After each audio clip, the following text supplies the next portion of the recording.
Introduce yourself. I'm currently studying in the mechanical engineering. Murugan. Mugilan. So we are having Mugilan as a technical champion.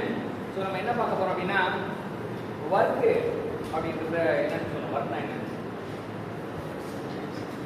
workனா energy due to potential difference. workனா Energy due to potential. So work வந்து இரண்டு வகைப்படும். work வந்து இரண்டு வகைப்படும். So என்ன இரண்டு வகைப்படும் அப்படின்னா one non flow work, இன்னொன்று flow work. non flow work, flow work. So the non flow workல பாத்தீங்கன்னா எப்படி நடந்துச்சுன்னா integral of BD.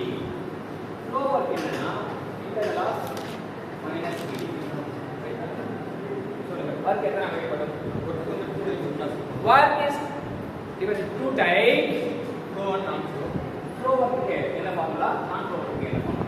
This is what I said about PDP. flow work க்கு non flow work க்கு So, thank you sir.